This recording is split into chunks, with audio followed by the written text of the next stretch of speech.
আলোচনা যেভাবে করা দরকার, যতটুকু করা দরকার সেভাবে আমরা ততটুকু আলোচনাই করবো ইনশাআল্লাহ। সম্মানিত উপস্থিতি, আল্লাহ তাআলা বলছেন, وعلى الله فتوكلوا إن كنتم مؤمنين।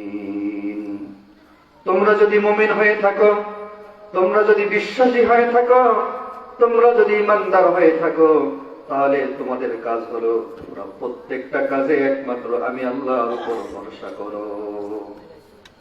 আমরা এখানে যারা উপস্থিত হয়েছি, আমরা তো সকলে মুমিন নাকি? কথা বলতে হবে, আমরা কি সকলে মুমিন? আর আমরা যদি মুমিন হয়ে থাকি, আমাদের ভরসা হবে কার উপরে? এক আঙ্গুল আকাশের দিকে উঠায় বলেন, কার উপরে? আমরা দুনিয়ার কোন রক্ত চক্ষুকে ভয় পাবো না। ভয় করবো কাকে? একমাত্র আল্লাহ তাআলাকে। প্রত্যেকটা কাজে, প্রত্যেকটা কর্মে, প্রত্যেকটা পদে পদে একমাত্র ভরসা করতে হবে একমাত্র আল্লাহ তাআলা।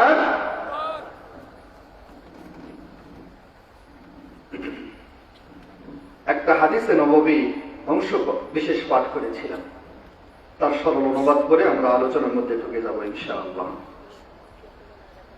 হযরত ওমর ইবনুল খাত্তাব রাদিয়াল্লাহু তাআলা হাদিসটি বর্ণনা করেন, قال رسول الله صلى الله عليه وسلم, রাসূলুল্লাহ সাল্লাল্লাহু আলাইহি ওয়াসাল্লাম বলেছেন, লাউ আন্নাকুম কুনতুম তাওয়াক্কালুনা আলা আল্লাহ, যদি তোমরা আল্লাহ তাআলার উপর তাওয়াক্কুল করতে পারো, যদি তোমরা আল্লাহ তাআলার উপর ভরসা করতে পারো, আল্লাহর উপর যদি তোমরা তাওয়াক্কুল করে জীবন যাপন করতে পারো, আলাল্লাহি হাক্কা তাওয়াক্কুলিহি, যথাযথভাবে যদি আল্লাহর উপর ভরসা করতে পারো, রব্বুল আলামিন বলেন, লারুযিকতুম কামা তুরযাকুত তায়র, আমি তোমাদেরকে সেভাবে রিজিক দিতাম যেভাবে আমি পাখিকে রিজিক দেই। পাখিরা সকালবেলা খালি পেটে বাড়ি থেকে বের হয়, সন্ধ্যাবেলা পেট ভর্তি করে বাসায় ফিরে আসে। সুবহানাল্লাহ বলবেন না? পাখিদেরকে দেখেছেন সকালবেলা বাসা থেকে বের হয়ে খালি পেটে বের হয়ে বিভিন্ন জায়গায় ছুটাছুটি করে তাদের রিজিক অন্বেষণ করার জন্য যায়, আর সন্ধ্যাবেলা তারা বাড়িতে যখন ফিরে আসে তখন পেট ভর্তি করে ফিরে আসে। তাদের রিজিকের ব্যবস্থা কে করলেন? সে আল্লাহ এখন আছে না নাই? আল্লাহর ক্ষমতা আছে না নাই? আল্লাহর ক্ষমতা কি একটু কম হয়েছে?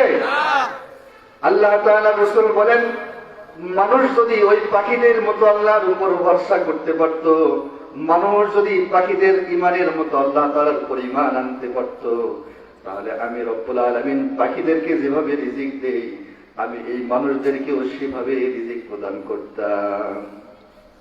শুধু তাই নয়, মহান আল্লাহ তাআলা বলেন, ওয়ালাউ আন্না আহলাল কুরা আমানু ওয়াত্তাকাউ লাফাতাহনা আলাইহিম বারাকাতিন মিনাস সামাই ওয়াল আরদ, যদি কোন জনপদের লোক, যদি কোন এলাকার লোক, যদি কোন দেশের লোক, যদি কোন গ্রামের লোক আল্লাহ তাআলার উপর পরিপূর্ণ ঈমান আনতে পারত, আর যদি আল্লাহ তাআলাকে ভয় করে জীবন যাপন করতে পারত, রব্বুল আলামিন বলেন, আসমান এবং জমিনের যতগুলো বরকতের দরজা আছে সবগুলো বরকতের দরজা আমি রব্বুল আলামিন খুলে দিতাম। ঈমান আনার মতো ঈমান আনে নাই, আল্লাহ তাআলাকে ভয় করার মতো ভয় করি নাই, আল্লাহ তাআলার উপর ভরসা করার মতো ভরসা করি নাই। এই কারণে আল্লাহ তাআলা আমাদেরকে সেভাবে রিজিক এখনো দেন নাই। রব্বুল আলামিন বলেন, ওয়ামা মিন দাব্বাতিন ফিল আরদি ইল্লা আলাল্লাহি রিজকুহা ওয়া ইয়ালামু মুস্তাকররাহা ওয়া মুস্তাওদাআহা কুল্লুম ফি কিতাবিন মুবিন। রব্বুল আলামিন বলেন, পৃথিবীতে এমন কোন বিচরণশীল জীব নেই যে জীবের রিজকের ব্যবস্থা আমি রব্বুল আলামিন করি নাই। এই আয়াতে কারিমা নাজিল হয়েছে, এই আয়াতে কারিমা বিশ্বনবী মুহাম্মদুর রাসূলুল্লাহ সাল্লাল্লাহু আলাইহি সাল্লাম দেখলেন ইয়েমেন থেকে 300 জন মুজাহিদ, কয়জন? 300 জন ব্যক্তি ইয়েমেন থেকে এসেছে। নবী করিম সাল্লাল্লাহু আলাইহি সাল্লামের উপর ঈমান আনলেন। ঈমান আনার পরে আল্লাহ নবী সাল্লাল্লাহু আলাইহি সাল্লাম তাদেরকে মদিনা থেকে অদূরে একটা জায়গায় থাকার জন্য ব্যবস্থা করে দিলেন। আর বললেন, তোমরা এখানে থাকবে, দ্বীন শিখবে, ইসলাম শিখবে, কোরআন শিখবে, তোমরা জীবন যাপন করবে। খাবারের ব্যবস্থা বিশ্বনবী মুহাম্মদুর রাসূলুল্লাহ সাল্লাল্লাহু আলাইহি সাল্লাম বললেন, তোমরা তোমাদের খাবারের ব্যবস্থাও করবে। তারা ইয়েমেন থেকে খাবারের ব্যবস্থা করার জন্য, তারা সংগ্রহ করার জন্য লোক পাঠালেন। ইয়েমেন থেকে খাবার আসতে দেরি হয়ে যাচ্ছে। একজনকে আল্লাহর নবীর কাছে পাঠালেন, একজন দূতকে, যাও আল্লাহর নবীর কাছে যাও আমাদের জন্য খাবারের ব্যবস্থা করার জন্য। দূত যখন আসলেন, আসার পরে দেখলেন বিশ্বনবী মুহাম্মদুর রাসূলুল্লাহ সাল্লাল্লাহু আলাইহি সাল্লাম কোরআন কারীম তেলাওয়াত করেন। ওই সাহাবী শুনেন কোরআন কারীমের আয়াতে কারীম আল্লাহর নবী তেলাওয়াত করেছেন, ওয়া মা মিন দাব্বাতিন ফিল আরদি ইল্লা আলাল্লাহি রিজকুহা। তাফসীরে মাআরিফুল কোরআনের মধ্যে ঘটনাটি লেখা হয়েছে। ওই সাহাবী যখন এসে শুনলেন আল্লাহর নবী সাল্লাল্লাহু আলাইহি সাল্লাম আয়াতে কারিমা তেলাওয়াত করছেন, তার অর্থ হলো এই পৃথিবীতে এমন কোন বিচরণশীল জীব নেই যে জীবের রিজকের ব্যবস্থা রব্বুল আলামিন করেন নাই।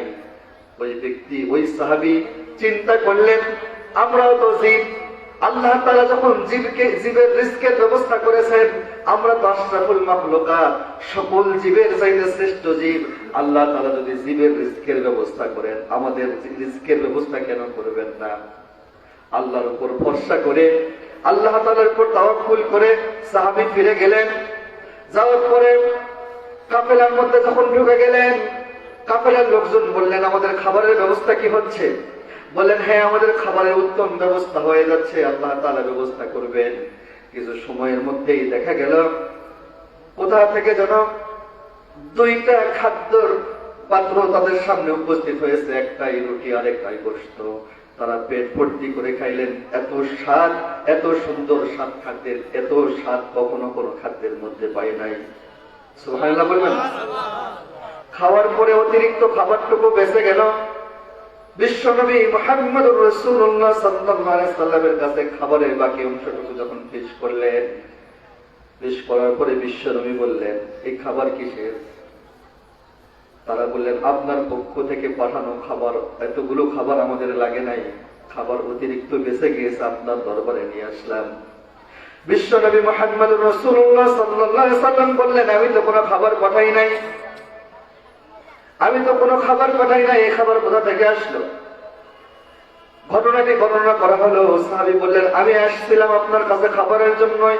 আপনি যখন কোরআন কারীমের আয়াত তেলাওয়াত করলেন, ওয়া মা মিন দাব্বাতিন ফিল আরদি ইল্লা আলাল্লাহি রিজকুহা, এই আয়াতে কারীমার তেলাওয়াত শুনে আমি আল্লাহ তাআলার উপর ভরসা করেছি, আল্লাহ তাআলা আমাদের জন্য খাবারের ব্যবস্থা করবেন।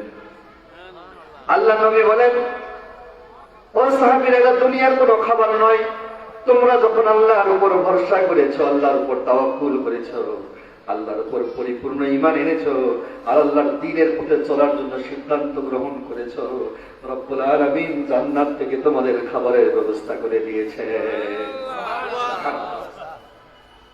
আল্লাহ পারেন তো? দিতে পারেন না? কথা বলছেন, আল্লাহ দিতে পারেন না? অবশ্যই দিতে পারেন। সে আল্লাহ আছেন তো নাকি? আল্লাহ তাআলা বলেন, আমাদেরকে ডাক দিয়ে বলছেন, ঈমানদারদেরকে ডাক দিয়ে বলছেন, প্রকৃত ঈমানদার কারা? সূরা আনফালের 2 নম্বর আয়াত, ইন্নামাল মুমিনুনা আল্লাযীনা ইযা যুকিরাল্লাহু ওয়াজিলাত কুলুবুহুম ওয়া ইযা তুলিয়াত আলাইহিম আয়াতুহু যাদাতুহুম ঈমানা ওয়া আলা রাব্বিহিম ইয়াতাওয়াক্কালুন। আল্লাহু আকবার। রব্বুল আলামিন বলেন, প্রকৃত মুমিন তো তারাই যাদের সামনে আল্লাহ রাব্বুল আলামিনের নাম উচ্চারণ করা হলে, আল্লাহ তাআলার নামের জিকির করা হলে, আল্লাহ তাআলার নাম শোনার সাথে সাথে ঈমানদারের মুমিনদের অন্তরটা ভয়ে কেঁপে ওঠে। মুমিনদের অন্তর কি হয়? কথা বলেন, কি হয়?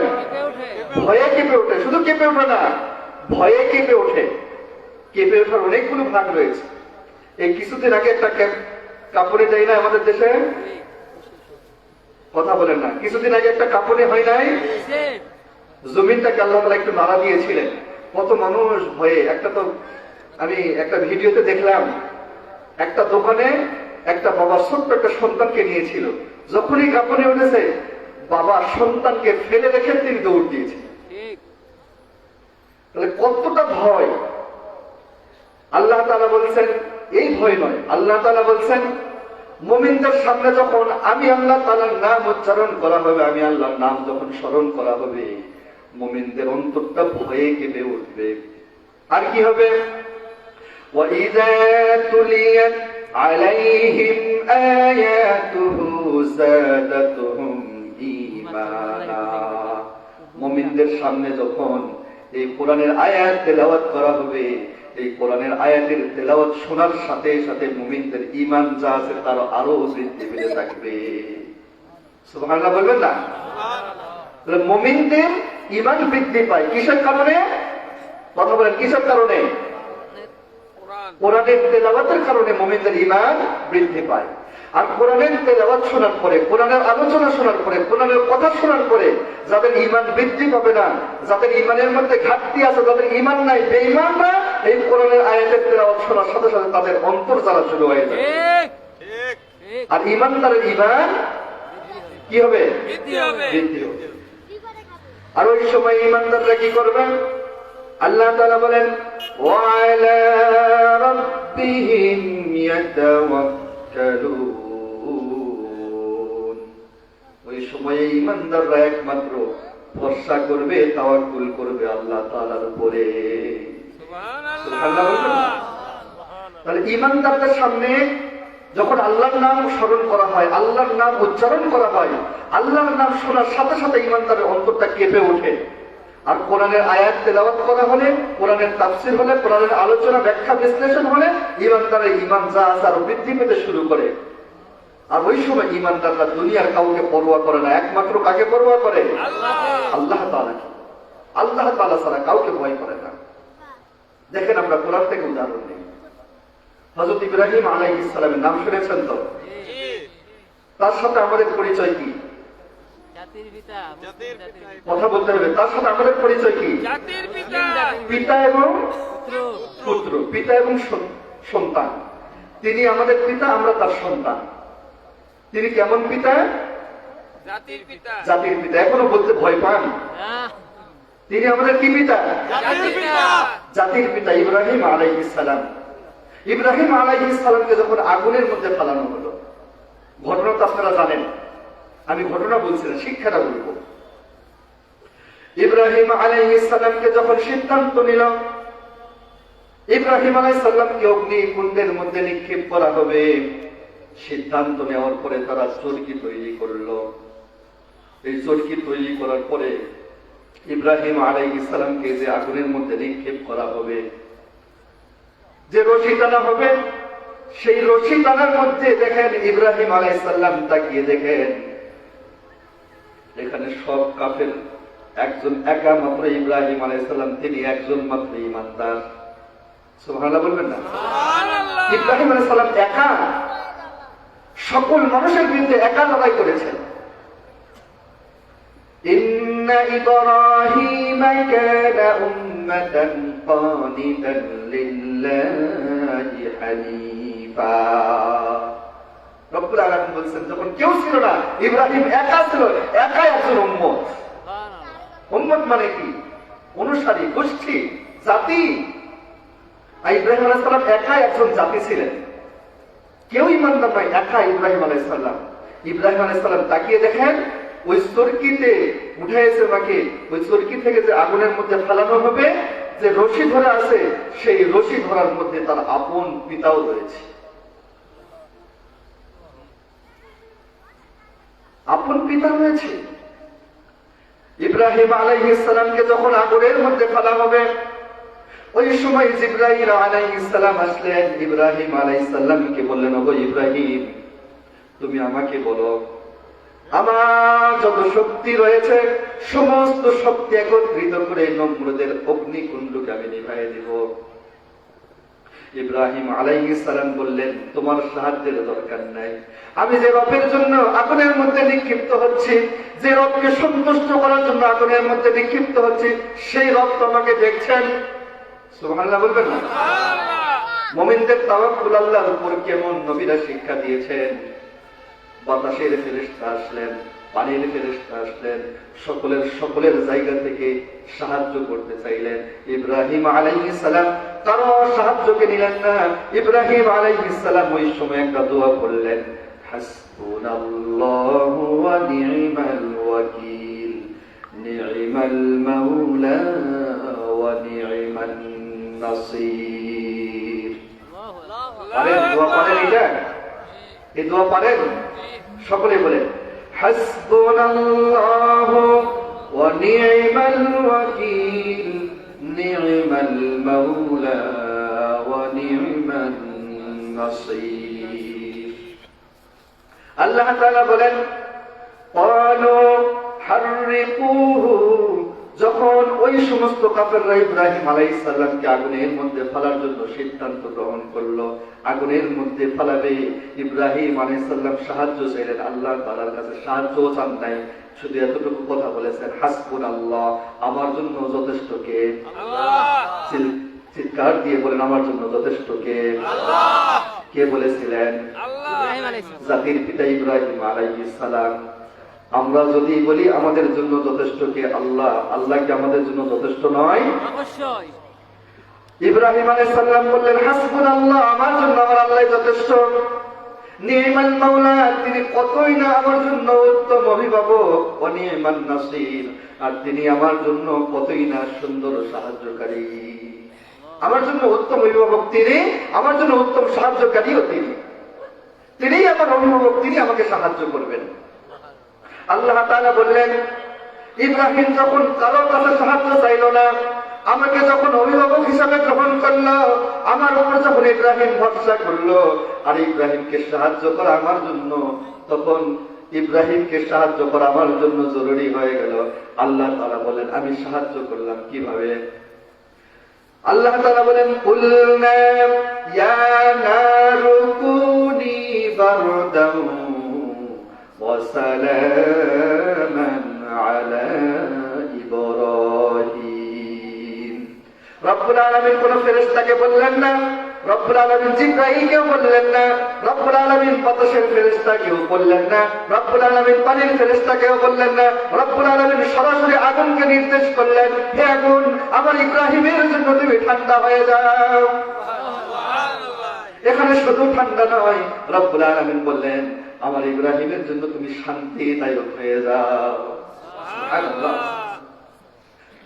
কিতাবের মধ্যে এসেছে, যখন ইব্রাহিম আলাইহিস সালামকে আগুনের মধ্যে নিক্ষেপ করা হলো, ইব্রাহিম আলাইহিস সালামের হাত বাঁধা, ইব্রাহিম আলাইহিস সালামের পা বাঁধা, ওই অগ্নিকুণ্ডের আগুন এসে ইব্রাহিম আলাইহিস সালামের ওই বাঁধা রশিটা পুড়ে গিয়েছে, কিন্তু ইব্রাহিম আলাইহিস সালামের শরীরের একটা লোম পর্যন্ত পোড়াতে পারে না। ভরসা কার উপরে? সাহায্য করবেন কে? শুধু তাই নয়, হযরত মুসা আলাইহিস সালাম, মুসা আলাইহিস সালামকে যখন তারা করলো ফিরাউন, চতুর্দিকে 3 দিকে বেষ্টিত সৈন্যবাহিনী, সামনে বিশাল দরিয়া, বিশাল নদী। অনুসারীরা বলল, ইন্না লামুদরাকুন, ও মুসা, আমরা ধরা খেয়েছি, আমাদের পালাবার আর কোনো রাস্তা নাই। অনুসারীরা যখন বলল, আমরা ধরা খেয়ে গেলাম, পালাবার কোনো রাস্তা নাই, 3 দিকে বেষ্টিত সৈন্য, সামনে গেলেই নদী, সামনে যদি যাই নদীতে পড়ে যাব, আর পিছনে গেলে শত্রু আক্রমণ করবে। মুসা আলাইহিস সালাম ওই সময় তিনি কি বললেন? মুসা আলাইহিস সালাম সাথে সাথে উচ্চারণ করলেন, কাল্লা, কখনোই নয়। সুবহানাল্লাহ বলবেন না? অনুসারীরা বললেন, ইন্না লামুদরাকুন, আমরা ধরা খেয়ে গেলাম। মুসা আলাইহিস সালাম বললেন, কাল্লা, কখনোই নয়, ইন্না মাইয়া রাব্বি, আমার সাথে আমার রব রয়েছে। সুবহানাল্লাহ। আমাদের সাথে আছেন কে? আমাদের সাথে কে আছেন? বিশ্বাস হয় তো? কথা বলছেন না? বিশ্বাস হয়? মুসা আলাইহিস সালাম বললেন, ইন্না মাইয়া রাব্বি, আমার সাথে রয়েছে আমার রব। সায়াহদিন, অবশ্যই আমার সেই রব আমাকে পথ দেখাবেন। আল্লাহ তাআলা বললেন, মূসা যখন একা, তার অনুসারীরা যখন বলল আমরা ধরা খেয়ে গেলাম, আমরা বুঝি ধরা খেয়ে গিয়েছি, মূসা আলাইহিস সালাম যখন বললেন না কখনোই আমরা ধরা খাই নাই, আমার সাথে রয়েছে রব। মূসা যখন বলছে আমি তার সাথে রয়েছি, মূসাকে সাহায্য করা আমার জন্য তখন কর্তব্য হয়ে গেল। আল্লাহ তাআলার সাথে সাথে মূসা আলাইহিস সালামকে ওহী করলেন। মূসা আলাইহিস সালামকে ওহী করে জানিয়ে দিলেন, হে মূসা, তোমার হাতে যা আছে, এই হাতে যেটা আছে সেটা দিয়ে তুমি সমুদ্রের মধ্যে বাহরুন, মানে সমুদ্রের মধ্যে, নদীর মধ্যে তুমি আঘাত করো। মূসা আলাইহিস সালাম যখন আঘাত করলেন, ইদরিব বিআসাকাল বাহর, মূসা আলাইহিস সালাম যখন আঘাত করলেন, কুল্লু ফিরকুন, মূসা আলাইহিস সালাম যখন আঘাত করলেন, নদীর মধ্যে, পানির মধ্যে আঘাত করলেন, সাথে সাথে নদী পানি নাই, পানিগুলো সব পাহাড়ে পরিণত হয়ে গিয়েছে। সুবহানাল্লাহ। মূসা আলাইহিস সালামের সঙ্গে যে অনুসারীরা ছিল তারা চিন্তা করল মূসা আলাইহিস সালাম কি করলেন, আর সাথে সাথে নদীর পানি আলাদা হয়ে গেল, পাহাড়ের মতো বেষ্টিত হয়ে গেল।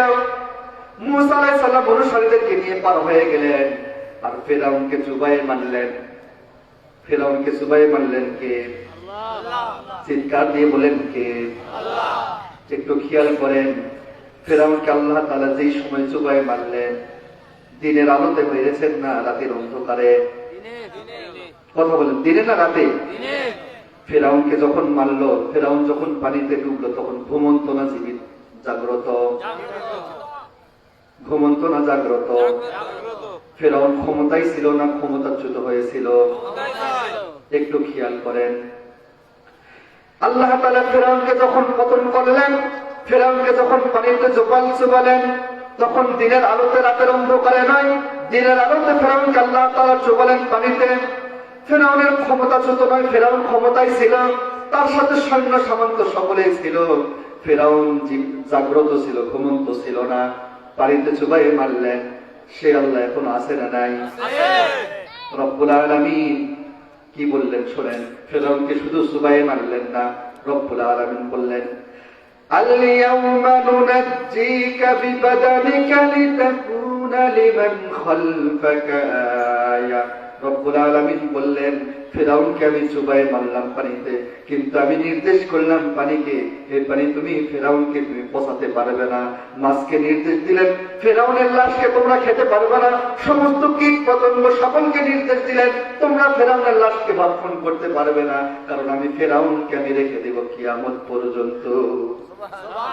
কিভাবে রেখে দিবেন? কেন রেখে দিবেন? লিতাকুনা লিমান খালফাকা আয়া।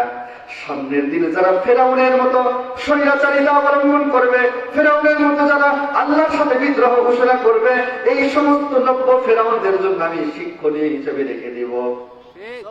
শিক্ষাটা কোথায়? শিক্ষা হলো ফিরআউনকে যখন আল্লাহ তাআলা মারলেন, পানিতে চুবাইয়ে মারলেন, তখন তিনি জাগ্রত, ক্ষমতাশীল, তার সৈন্য সামন্ত সব রয়েছে। কিছুদিন আগে আমাদের দেশে একজন নব্য ফিরআউনকে আল্লাহ তাআলা পরাজিত করেছেন, করেন নাই? একটু খেয়াল করেন মিলান। আমাদের দেশের নব্য ফিরআউনকে যখন আল্লাহ তাআলা পরাজিত করলেন, তখন সে ক্ষমতায় ছিল না ক্ষমতার বাইরে? তার সৈন্য ছিল না ছিল না? রাতের অন্ধকারে না দিনের আলোতে? ঘুমন্ত অবস্থায় না জাগ্রত অবস্থায়? সব কিছু রেডি।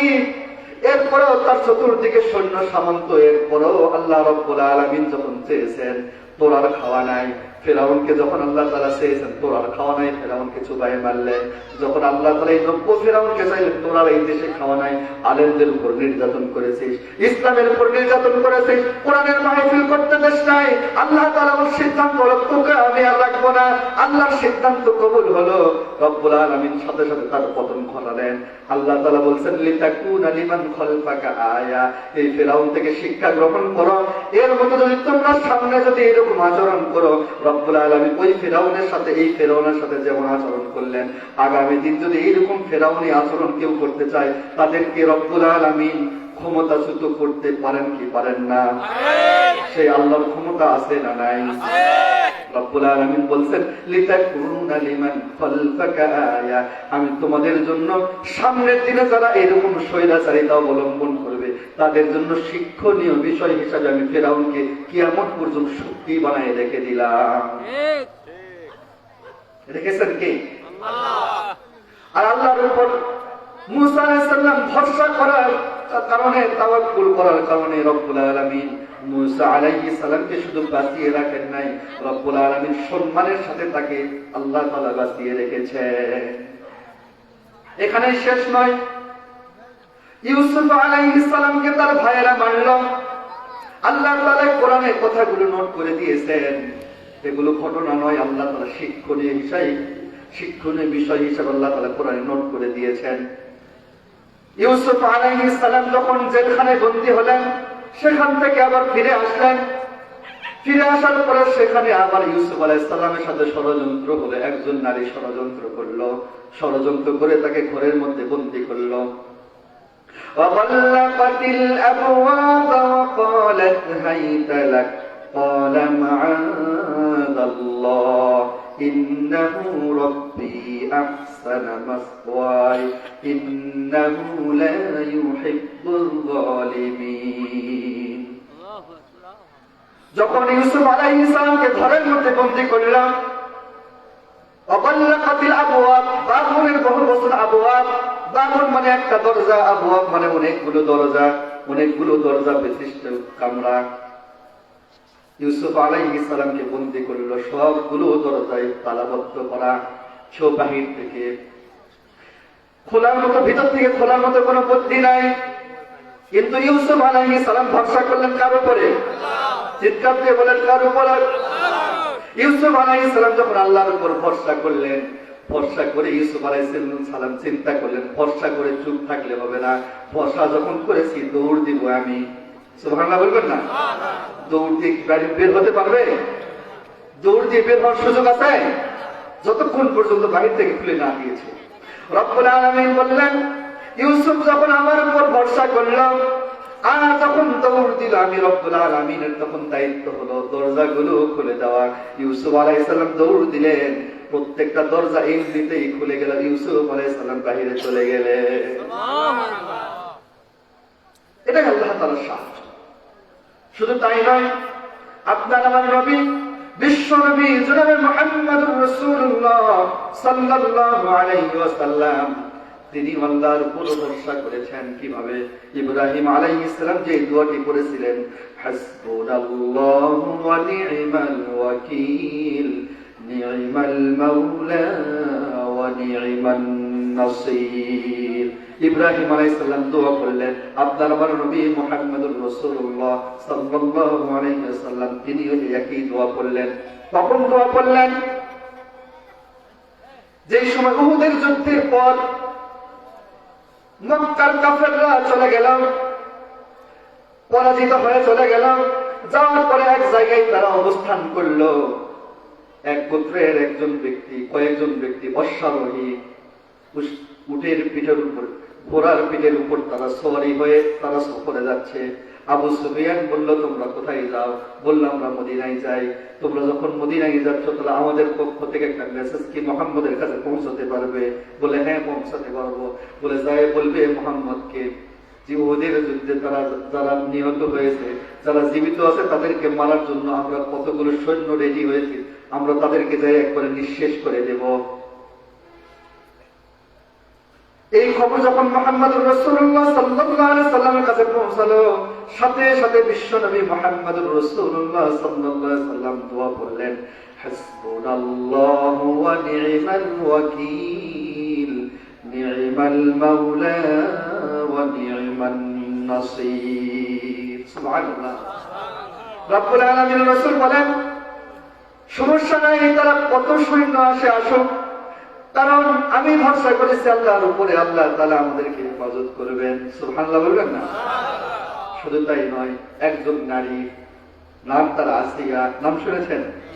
তিনি কে ছিলেন? ফিরআউনের স্ত্রী। এত নির্যাতন, এত নির্যাতন, এত নির্যাতন, এরপর ঈমান থেকে এক চুল পরিমাণ পিছপা হন নাই। সর্বশেষ যখন নির্যাতনের স্টিম রোলার সর্বশেষ ওই সময় আসিয়া আলাইহিস সালাম তিনি আল্লাহ তাআলার উপর ভরসা করলেন আর আল্লাহ তাআলাকে বললেন, রব্বি বিনিলি ইনদাকা বাইতান ফিল জান্নাতি ওয়া নাজ্জিনি মিন ফিরআউনা ওয়া আমালিহি ওয়া নাজ্জিনি মিনাল কওমিল যালিমিন। জোরে বলেন আল্লাহু আকবার। হয় না? আরো জোরে বলেন আল্লাহু আকবার। আল্লাহ তাআলা বলেন একজন নারী হয়ে আল্লাহর উপর কতটা ভরসা করতে পেরেছেন, আর আল্লাহর উপর ভরসা করার কারণে একজন নারীকে আল্লাহ তাআলা কিরকম সহযোগিতা করেছেন, আর ওই নারীর জন্য আল্লাহ তাআলা কিরকম পুরস্কারের ব্যবস্থা করেছেন। দেখেন, যখন সর্বশেষ নির্যাতনের স্টিম রোলার চলছে, ওই সময় আসিয়া আকাশের দিকে তাকিয়ে রব্বুল আলামিনের কাছে ডাক দিলেন, রব আমি তোমার উপর ঈমান এনেছি, ফেরাউনের উপর ঈমান আনি নাই। আমি তোমার উপর ভরসা করেছি, আমি ফেরাউনের উপর ভরসা করি নাই। ফেরাউনের নির্যাতন আমার উপর কঠোর ভাবে হচ্ছে, আমি তোমার উপর ঈমান এনেছি, ঈমান থেকে একচুল পিছপা হই নাই। আমি তোমার কাছে একটা আরজি করি, রব আমি তোমার জন্য যে ঈমান, তোমার উপর যে ঈমান এনেছি, তোমার জন্য যে জীবনটা বিসর্জন করে দিচ্ছি, রব তোমার কাছাকাছি আমার জন্য জান্নাতে একটা ঘর নির্মাণ করো, ঘর তৈরি করে দাও। রব্বুল আলামিন সাথে সাথে সিদ্ধান্ত গ্রহণ করলেন আর জিবরাইলকে বললেন, হে জিবরাইল, আমার আসিয়া আমার উপর যখন ঈমান এনে ফেরাউনের নির্যাতন সহ্য করে যাচ্ছে, আমার জান্নাতটা আমার আসিয়ার কাছে তুলে ধরো। আমার জান্নাত দেখে দেখে যেন আমার আসিয়া আমার জান্নাতে ঢুকতে পারে। ফেরাউনের সৈন্যরা নির্যাতন করছে, আসিয়া হাসছে, তারা বলছে পাগল হয়েছে। এদিকে আসিয়া যে পাগল হয়েছে রব্বুল আলামিনের জন্য তারা বোঝে নাই। সুবহানাল্লাহ বলবেন না? সে আল্লাহ এখন আছে না নাই? সে আসিয়ার মতো যদি ঈমান আনতে পারি, আপনি যদি কোরআনের পথে চলেন, ইসলামের পথে চলেন, ইসলামী আন্দোলনের পথে যদি চলেন, আল্লাহর এই জমিনে আল্লাহর দ্বীন কায়েম হবে, এই পথে যদি আপনি চলতে চান, এই পথে যদি আপনি চলেন, আপনার উপরও জুলুম আসবে, আপনার উপরও নির্যাতন আসবে না? আসবে না? আর এই জুলুম নির্যাতন সহ্য করে কেউ যদি ঈমানটাকে ঠিক রেখে সামনের দিকে যদি অগ্রসর হতে পারে, রব্বুল আলামিন ওই নবী রাসূলদেরকে যেভাবে সহযোগিতা করেছেন, যেভাবে আল্লাহ তাআলা তাদেরকে সাহায্য করেছেন, যেভাবে আল্লাহ তাআলা তাদেরকে পুরস্কৃত করেছেন, সেই আল্লাহ তাআলা আপনাকে আমাকেও পুরস্কারে ভূষিত করতে পারেন কিনা? শুধু তাই নয়, রব্বুল আলামিন এভাবে অনেক উদাহরণ রয়েছে। আল্লাহ তাআলার উপর ভরসা করার কারণে আল্লাহ তাআলা কিভাবে সহযোগিতা করেন, আল্লাহ তাআলার উপর ভরসা করে আল্লাহ তাআলা কিভাবে পুরস্কারে ভূষিত করেন। রব্বুল আলামিন অসংখ্য নজির আমাদের সমাজে রেখে দিয়েছেন, অসংখ্য নজির, অসংখ্য ইতিহাস, অসংখ্য ঘটনা আল্লাহ তাআলা পবিত্র কোরআনে বর্ণনা করেছেন। ইতিহাস থেকে একটা ঘটনা শোনাই। সাদ বিন আবি ওয়াক্কাস রাদিয়াল্লাহু তাআলা, আল্লাহ নবী একজন জলিল কদর সাহাবী, কাদেসিয়ার যুদ্ধ থেকে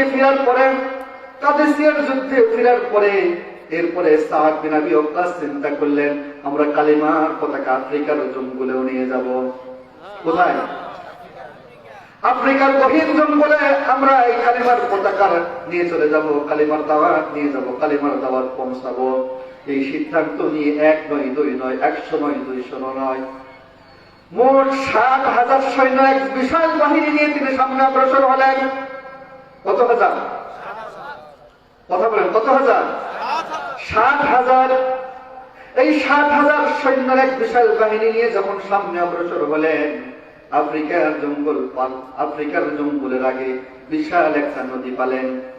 এই বিশাল নদী যখন পেয়ে গেলেন, সৈন্য বাহিনী চিন্তা করল, এই নদী আমরা পাড়ি দিব কিভাবে? আমাদের কাছে নদী পারাপারের কোন নৌকা নাই, তেমন কোন সরঞ্জাম নাই, কিভাবে আমরা নদী পাড়ি দিব? সাদ বিন আবি ওয়াক্কাস সকল সৈন্যদেরকে একত্রিত করে ঘোষণা করলেন, ও সৈন্যরা, ও আল্লাহর নবীর দ্বীনের মুজাহিদরা, ইসলামের পতাকা কি আফ্রিকার জঙ্গলে নিয়ে যেতে চাও নাকি নদীর এপারেই রাখতে চাও? সকলে সিদ্ধান্ত করে বলল, আমরা এই কালেমার পতাকা আমরা ওই পারে নিয়ে যেতে চাই, আফ্রিকার জঙ্গলেও নিয়ে যেতে চাই। বলে আমাদের কাছে পরাপরের তো কিছু নাই, কি করবে? বলে সেনাপতি যা নির্দেশ করে আমরাও তাই আনুগত্য করব। সুবহানাল্লাহ বলবেন না? সেনাপতি যা বলে আমরাও তাই করব। সাথে সাথে তিনি একটা বাক্য তেলাওয়াত করলেন, নাস্তাঈনু বিল্লাহি ওয়া নাতাওয়াক্কালু আলাইহি হাসবুনাল্লাহু ওয়া নি'মাল ওয়াকিল, নি'মাল মাওলা ওয়া নি'মান নাসীর। তিনি দোয়া করলেন আল্লাহ তাআলার কাছে, নাস্তাঈনু বিল্লাহ, আমরা আল্লাহ তাআলার কাছে সাহায্য চাই। নাস্তাঈনু বিল্লাহ, আল্লাহর কাছে সাহায্য চাই। ওয়া নাতাওয়াক্কালু আলাইহি, ভরসা করি আল্লাহর উপরে, কারণ হাসবুনাল্লাহ, আমাদের জন্য আমার আল্লাহই যথেষ্ট। এই সিদ্ধান্ত গ্রহণ করে সা'দ বিন আবি ওয়াক্কাস রাদিয়াল্লাহু তাআলা আনহু মুজাহিদ বাহিনীদেরকে নিয়ে নদী পাড়ি দিচ্ছেন। নদী পার হয়ে সাঁতরে পার হয়ে উপরে চলে গেলেন। উপরে যাওয়ার পরে সকল মুজাহিদদেরকে বললেন, তোমাদের কারো কিছু হারিয়ে গিয়েছে নাকি? মুজাহিদরা সকল দিকে তাকিয়ে দেখলেন, কারো কিচ্ছু হারায় নাই। একজন বললেন, আল্লাহর নবীর সাহাবী, আমার একটা পানি খাওয়ার একটা মগ, সেটা আমি খুঁজে পাচ্ছি না। সা'দ বিন আবি ওয়াক্কাস বললেন, মুজাহিদের কোনো জিনিস হারাতে পারে না, নদী ভক্ষণ করতে পারে না। কিছুক্ষণ পর দেখা গেল হারিয়ে যাওয়া পেয়ালাটা নদীর পারে কিনারে পড়ে রয়েছে। পেয়ে গেলেন, চলে গেলেন। আফ্রিকার সেই জঙ্গলি মানুষগুলো চিন্তা করল, আমরা এদের সাথে কিভাবে যুদ্ধ করব। এই সিদ্ধান্ত নিয়ে তারা চিন্তা করলো, আফ্রিকার জঙ্গলের মধ্যে এদেরকে থাকতে দিব, এদের সাথে যুদ্ধ করার দরকার নাই। আফ্রিকার এই জঙ্গলের হিংস্র প্রাণীরা তাদেরকে খেয়ে ফেলবে, সকালবেলা উঠে দেখবে এদেরকে খেয়ে ফেলছে, তাদের সাথে যুদ্ধ করার প্রয়োজন আমাদের নেই। এই সিদ্ধান্ত নিয়ে তাদেরকে থাকতে দিল আফ্রিকার গহীন জঙ্গলে। সা'দ বিন আবি ওয়াক্কাস রাদিয়াল্লাহু তাআলা তখন হতাশ হন নাই, কারণ ভরসা করেছেন কার উপরে? তখনও পর্যন্ত হতাশ হন নাই। সা'দ বিন আবি ওয়াক্কাস রাদিয়াল্লাহু তাআলা এরকম একটা মঞ্চ তৈরি করলেন, মঞ্চের উপর উঠে একটা ভাষণ দিলেন, ইয়া আইয়াতুহাল হাশারাতু ওয়াস-সিবাউ নাহনু আসহাবু রাসূলুল্লাহি সাল্লাল্লাহু আলাইহি ওয়াসাল্লাম। সা'দ বিন আবি ওয়াক্কাস ওই জঙ্গলের সমস্ত হিংস্র প্রাণীদের উদ্দেশ্যে একটা ভাষণ দিলেন। ভাষণের এক পর্যায়ে বললেন, ও জঙ্গলের হিংস্র প্রাণীরা শোনো, আমরা হলাম আল্লাহর নবীর সাহাবী, আমরা এখানে এসেছি কালিমার পতাকা উড়ানোর জন্য। সুতরাং তোমরা আমাদের এলাকা ছেড়ে অন্য জায়গায় চলে দাও, আমাদেরকে জায়গা করে দাও। আফ্রিকার ওই জঙ্গলের মানুষরা তারা চিন্তা করলো, এরা পাগলে কি বলে, আফ্রিকার এই জঙ্গলের প্রাণীর নাকি মানুষের কথা শোনে। মানুষের কথা শুনবে? কথা বলে, মানুষের কথা শুনবে? মানুষের কথা শুনবে যদি আল্লাহ তাআলা শোনার মতো সুযোগ করে দেন। সাথে সাথে সা'দ বিন আবি ওয়াক্কাস রাদিয়াল্লাহু তাআলা আনহু ওনার মুখের এই ভাষণ শোনার সাথে সাথে দেখা গেল আফ্রিকার ওই গহীন জঙ্গলের ওই হিংস্র মানুষগুলো দেখলো সা'দ বিন আবি ওয়াক্কাস রাদিয়াল্লাহু তাআলা আনহুর এই ঘোষণার পরে বাঘের কাতারে বাঘ, সিংহের কাতারে সিংহ, সাপের কাতারে সাপ, যার কাতারে তাদের ডিম আর বাচ্চা মুখে করে নিয়ে সাহাবীদের এলাকা ছেড়ে তারা অন্য এলাকায় চলে গেল। কিসের কারণে হয়েছিল এটা? আল্লাহর উপর ভরসা করার কারণে, আল্লাহর উপর তাওয়াক্কুল করার কারণে। সে আল্লাহ আজও আছে না নাই? ভয় কাকে করব? সকলে বলেন, কাকে ভয় করব? দুনিয়ার কোন রক্তচক্ষুকে ভয় করব না। যত বড় নেতাই হোক না কেন, যত বড় শক্তিশালী হোক না কেন, ভয় করবে একমাত্র কাকে? আল্লাহ তাআলাকে যদি ভয় করতে পারি। রব্বুল আলামিন বলছেন, আমি তোমাদেরকে সহযোগিতা করব, তোমাদেরকে সাহায্য করব। এই জন্য রব্বুল আলামিন নবী করিম সাল্লাল্লাহু আলাইহি ওয়াসাল্লামকে বলছেন, ইয়া আইয়ুহান নাবিয়্যু হাসবুকাল্লাহু ওয়া মান ইত্তাবা'আকা মিনাল মুমিনিন। নবী হে, আপনাকে এবং আপনার সাথে যারা যে সমস্ত ঈমানদাররা বসবাস করে তাদেরকে সাহায্য করা আমি আল্লাহ তাআলা, আমি আল্লাহর জন্য, আমি আল্লাহ তাআলা তাদের জন্য যথেষ্ট। সুবহানাল্লাহ বলবেন না? আমাদের জন্য কে যথেষ্ট? আল্লাহ যথেষ্ট আমাদের জন্য। আমাদের দল ভারী হোক আর পাতলা হোক, আমাদের লোক কম হোক আর বেশি হোক, কোন লোক যদি হয় আর সাহায্য যদি আল্লাহ তাআলার পক্ষ থেকে আসে, বিজয় কে দিবেন? আল্লাহ তাআলা দিবেন। আর লোক বল অনেক বেশি কিন্তু আল্লাহ তাআলার পক্ষ থেকে সাহায্য নাই, তাহলে বিজয় আসতে পারে না। বদরের দিকে তাকিয়ে দেখেন, বদরের সাহাবীদের সৈন্য সংখ্যা কত ছিল? 313 জন। কাফেরদের সৈন্য সংখ্যা কত ছিল? 1000। 1000 মানুষের বিরুদ্ধে 313 জন যুদ্ধ করতে হবে? যুদ্ধ করার প্রয়োজন আছে? 1000 মানুষ যদি আসে, এই 313 জন পায়ের পৃষ্ঠে একবারে শেষ করে দিতে পারে কিনা? কিন্তু বদরের ময়দানে যখন সাহাবায়ে কেরাম ঝাঁপিয়ে পড়লেন, ভরসা করলেন রব্বুল আলামিনের উপর, ঈমান নিয়ে যখন ঝাঁপিয়ে পড়লেন, রব্বুল আলামিন দেখলেন আমার বান্দারা যখন ঈমান নিয়ে ঈমানের শক্তিতে শক্তিয়ান হলে, হয় ঈমানের বলে বলিয়ান হয়ে এই জিহাদের ময়দানে যখন ঝাঁপিয়ে পড়েছে, রব্বুল আলামিন বলেন আমার মুমিন বান্দাদেরকে সাহায্য করা আমার জন্য কর্তব্য হয়ে যায়। রব্বুল আলামিন দেরি করেন নাই, আসমান থেকে 1 নয় 2 নয় 5000 ফেরেশতা নাযিল করে রব্বুল আলামিন মুসলমানদেরকে সহযোগিতা করলেন, কাফেরদেরকে দুনিয়া থেকে বিদায় করে দিলেন। সাহায্য কার পক্ষ থেকে আসে? লোকবল কম ছিল না বেশি ছিল? কথা বলেন, লোকবল কম ছিল না বেশি ছিল? ইমানের জজবা, ইমানের তেজ কম ছিল না বেশি ছিল? ইমানের তেজ বেশি ছিল। লোক কম হোক, ইমানের তেজ যদি বেশি হয়, আর সাহায্য আল্লাহর পক্ষ থেকে চলে আসে। এই জন্য লোক কম দেখে হতাশ হবেন না। আমার পরে লোক কম, হতাশ হওয়ার দরকার। চিৎকারতে একবার বলেন তো আল্লাহু আকবার। ভাই না, আরেকবার বলেন আল্লাহু আকবার। সাহায্য করবেন কে? সে আল্লাহ জীবিত না ঘুমন্ত? আল্লাহ কি ঘুমান? আল্লাহ কি এখন ঘুমিয়েছেন? রাত হয়েছে তো, গভীর রাত। আল্লাহ ঘুমিয়েছেন তো নাকি? আল্লাহর কি ঘুম আছে? একটু তন্দ্রা আছে বুঝি? আল্লাহ কি কখনো জিমান? আপনার আমার জীবনই আসে, আপনার আমার ঘুম আসে, আসে না? আসে না? কিন্তু আল্লাহ তাআলা কি কখনো এরকম হয়? আল্লাহ তাআলা বলেন লা তাআখুযুহু সিনাতুন ওয়ালা নাওম। আল্লাহ তাআলার ঘুমও নাই, তন্দ্রাও নাই। আল্লাহ তাআলা ঘুমানো না, জীবনের ভাবও নাই। হযরত মূসা আলাইহিস সালাম আল্লাহ তাআলাকে বললেন, ও রব, তুমি নাকি ঘুমাও না? প্রশ্ন করেছিলেন না? কথা বলেন না, প্রশ্ন করেন নাই? মূসা আলাইহিস সালাম আল্লাহ তাআলাকে বললেন, আল্লাহ তুমি নাকি ঘুমাও না, এটা কেমনে সম্ভব? আল্লাহ তাআলা বলেন, মূসা তোমার কি বিশ্বাস হয় না? মূসা আলাইহিস সালাম বললেন, বালা, হ্যাঁ অবশ্যই বিশ্বাস হয়, তবে যদি দেখতে পেতাম, সচক্ষে যদি দেখতে পেতাম আপনি ঘুমান না, এটা যদি আমি সচক্ষে দেখতে পেতাম আমার অন্তরটা প্রশান্তি লাভ করত। ইব্রাহিম আলাইহিস সালাম এমন একটা প্রশ্ন করেছিলেন, ও রব, তুমি মৃত্যুকে আবার জীবিত করবে কিভাবে? এটা আমার কেমনে জানে কেমন হয়? আল্লাহ তাআলা বললেন, ইব্রাহিম তোমার কি বিশ্বাস হয় না? ইব্রাহিম আলাইহিস সালাম বললেন, বালা, হ্যাঁ অবশ্যই বিশ্বাস হয়, যদি নিজের চোখে দেখতে পেতাম তাহলে আমার অন্তরটা প্রশান্তি লাভ করত। ইব্রাহিম আলাইহিস সালামকে আল্লাহ তাআলা দেখালেন কিভাবে মৃত্যু জীবিত হয়। মূসা আলাইহিস সালামকে আল্লাহ তাআলা বললেন, মূসা, আমি যে ঘুমাইলে তোমার কি বিশ্বাস হয় না? মূসা আলাইহিস সালাম বললেন, আল্লাহ বিশ্বাস হয়, তবে যদি আমি বুঝতে পারতাম, দেখতে পেতাম, তাহলে আমার অন্তরে প্রশান্তি লাভ হতো। সাথে সাথে রব্বুল আলামিন বললেন, মূসা তাহলে পরীক্ষা হোক, আমি যে ঘুমাই না, কেন ঘুমাই না?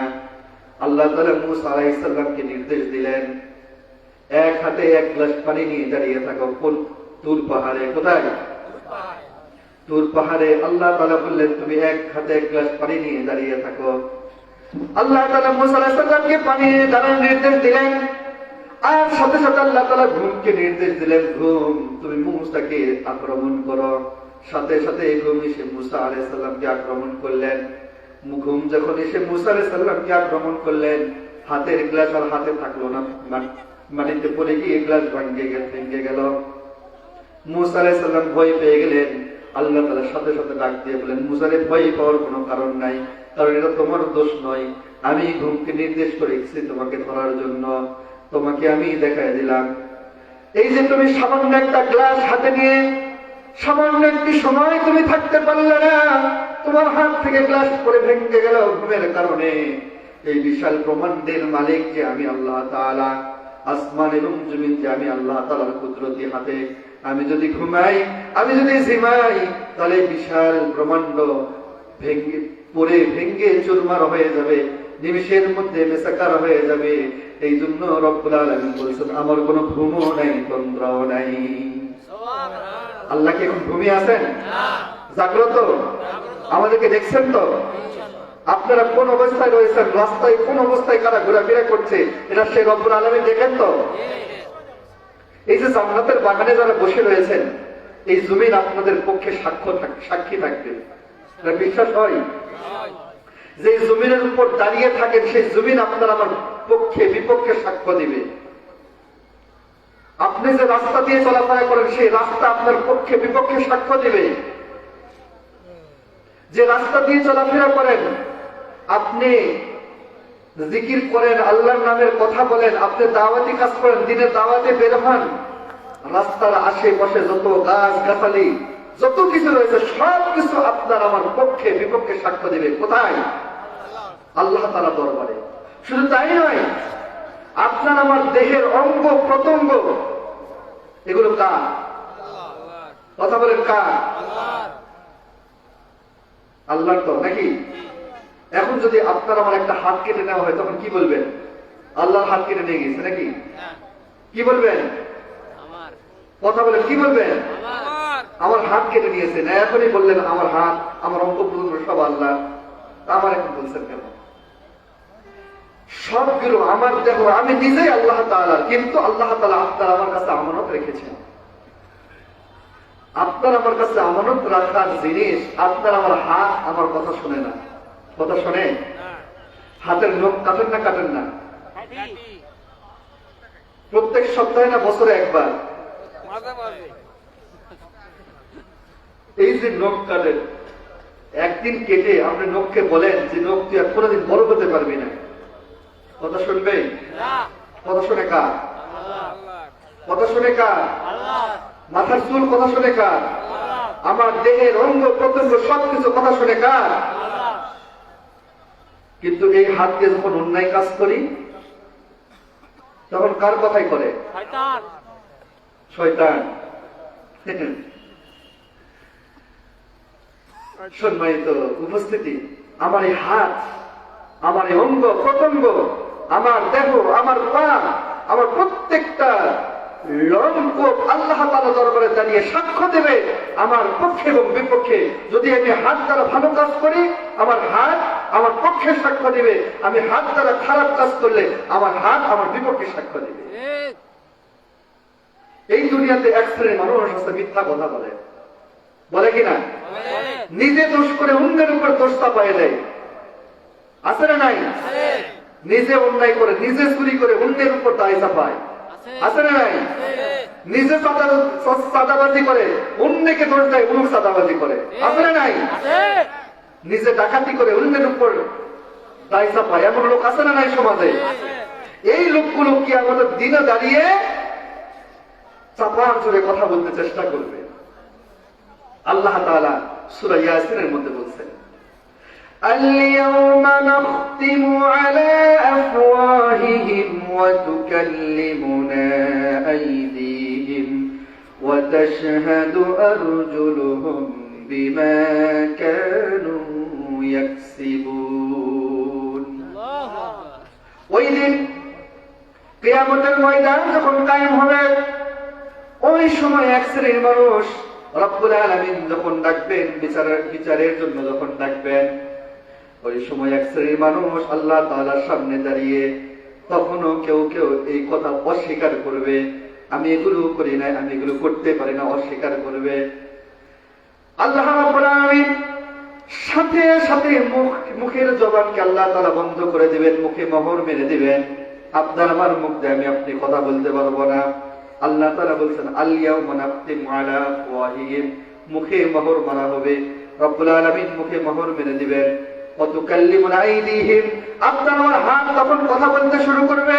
ওয়া তাশহাদু আরজুলুহুম, আপনার আমার পা মোবারক সাক্ষ্য দিবে আপনি আমি কি করেছি। সবগুলো সেদিন খোলা অবস্থায় রব্বুল আলামিনের সামনে দাঁড়িয়ে আমার হাত কথা বলবে, আমার পা সাক্ষ্য দিবে, আপনার আমার অঙ্গ প্রত্যঙ্গ কথা বলবে। সেই দিন আপনার আমার মুখের জবান বন্ধ থাকবে। কিন্তু আপনার আমার অঙ্গ প্রত্যঙ্গ আল্লাহ তাআলার সামনে দাঁড়িয়ে সাক্ষ্য দেবে। ওই দিন পালাবার আর কোনো রাস্তা নাই। সুতরাং আপনার আমার চলাফেরা, আপনার আমার আচার আচরণ, আপনার আমার লেনদেন, আপনার আমার কথা বলার সবকিছু হবে কার জন্য? কথা বলেন কার জন্য? ভরসা করবো কার উপরে? দুনিয়ার কোন মানুষের রক্ত চক্ষুকে ভয় পেয়ে আপনি আমি যেন আল্লাহ তাআলার দিন থেকে, আল্লাহ তাআলার বিধান থেকে, কোরআনের আইন থেকে, কোরআনের বিধান থেকে এক চুল পরিমাণ যেন পিছপা না হয়। মহান রব্বুল আলামিন তার উপর ভরসা করে আপনার আমার জীবনটাকে সুন্দর করে সাজিয়ে আল্লাহ তাআলার জন্য